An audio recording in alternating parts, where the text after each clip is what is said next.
Hello, everybody, and welcome into Senior Living Live. My name is Melissa. Thanks so much for being with us today. One of our favorite presenters is with us today and will be with us June 13th for a webinar about one of our special Arbor neighborhoods called Bridges. Susan Robbins is our expert when we tackle discussions relating to dementia. And this webinar will discuss how the Arbor Company as a whole provides the care and guidance you or your loved one will need on your senior living journey with dementia. Hi, Susan. How are you? I am good. Thank you. How are you? No problem. Always great to have you here. You're always a fan favorite. So this is a really pointed webinar. You know, we're really honing in on a specific topic here about bridges, and people don't really know what that means or what that is. So we're going to try to explain it a little bit today so that they can RSVP for the webinar. But before we do all that, Susan, please tell us a little bit about yourself and what you do for the Arbor Company.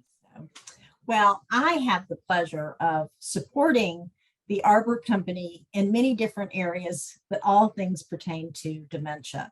I get to work with our families. I get to help support trained staff with everything that they need for interacting with our residents to make a resident's days happy and as pleasant as it can be, and to help them feel successful. And it's just a real honor to be able to work with Arbor, who reaches out not only to our Arbor communities, but the communities at whole. Yeah, and you've been able to help so many people just in the webinars that we do. And that's just something in addition to what you do every single day. And, you know, people just want answers. They want somebody to talk to.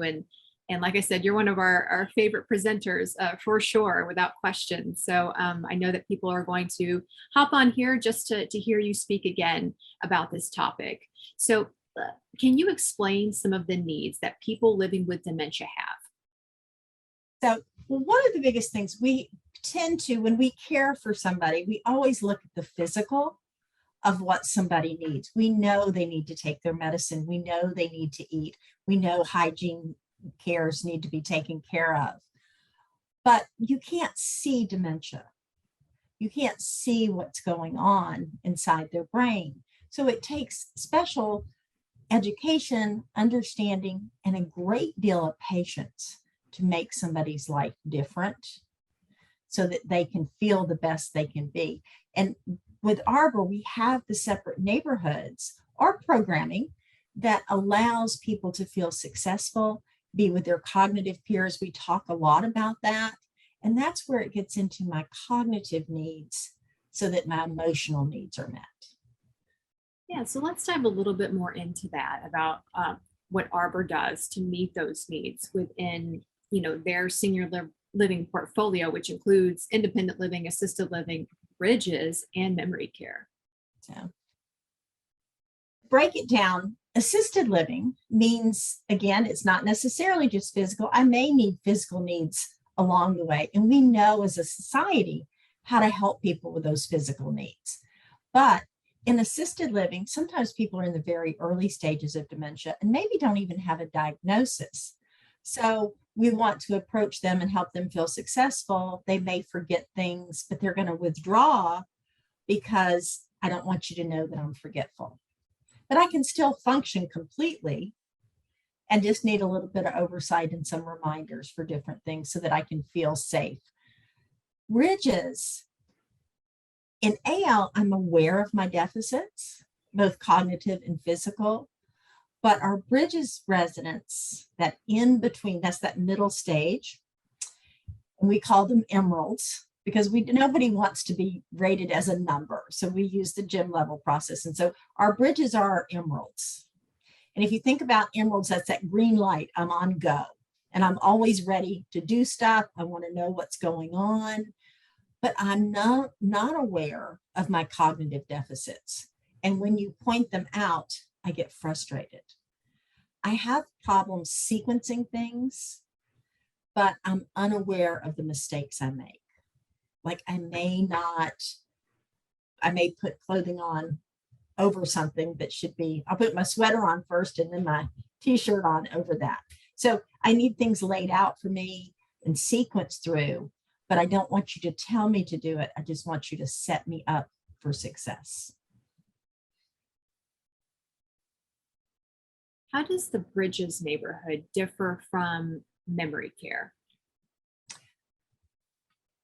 It's, I have declined cognitively, and I'm also having more of the physical things, such as the fine motor skills, not the physical things that happen when people normally age. Because as you age, you slow down, you can't do things you like. So all those things are happening along with a more acute memory care is a lot more of my physical and small motor skills start to deteriorate.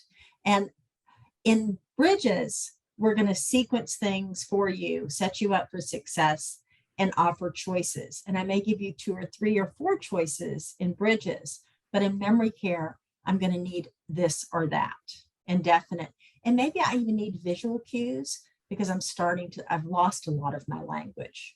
Where in Bridges, I can still define what I need. I may not know the word or what it's called, but I can define it. And in memory care, that becomes a lot harder. So we have to be able to anticipate their needs by reading their body language and learning their habits. And when people transition from neighborhood to neighborhood, Arbor as a team, if I know what your habits were when you were living in assisted living, then I can adapt those same habits into Bridges and then eventually make sure that you're set up for success in memory care. Yeah, and that is really the definition of what we call aging in place. So when you hear us say that in our webinars, on our videos, that is exactly what that means, the ability to move from one neighborhood to the next as your needs change. So I'm glad that you pointed that out. So what does a typical day look like for somebody living in Bridges neighborhood? In Bridges neighborhood. When our residents need structure for our Emeralds and our Bridges residents so that they can feel successful throughout the day. So we're going to get up in the morning, going to have that morning routine.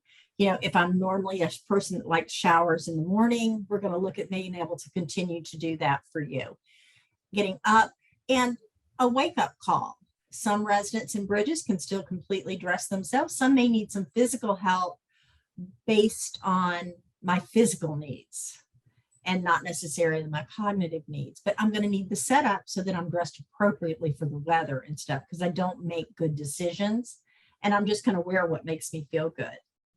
So in that middle stage, helping somebody that doesn't have buttons or zippers and things like that so that I can stay successful in getting ready. So then we're going to have our meals, and our meals are going to be scheduled throughout the day, morning snacks, because I may not remember to drink things throughout the day. So we're going to offer that hydration. And then they're going to have a scheduled activity such as a exercise class, maybe some music time, weather appropriate, an opportunity to walk outside. But I'm with people that need the same setups to be successful. So if we're doing a craft, it is going to be set up so that all the pieces are in front of you and I have a sample to look at to make sure that I'm doing it. And it's done step by step. Music is the same thing, making sure we're hitting the right genres. Perfect. Yeah, great description. So our final question, really, why is having a bridge, which is why we call it Bridges, between assisted living and memory care so important? Because this is something, Susan, that is relatively new. It is relatively new. And, you know, as we learn more about what the needs are and what makes people happy, is feeling validated and feeling successful. And you still need oversight in Bridges, whereas your memory care, you need more step by step by step, whereas you can give somebody in Bridges maybe 2 steps at a time, but you can allow them to keep their dignity. It has a lot to do with dignity and with people that have the same cognitive needs that you do. We call it their cognitive peers. And this is where it's successful. If I'm going to repeat my story 10 times, if my friend that I've made living in Bridges tells her story 10 times, we're both happy because we both just heard it for the same first time because of that short-term memory loss. But nobody's going to point out my shortcomings.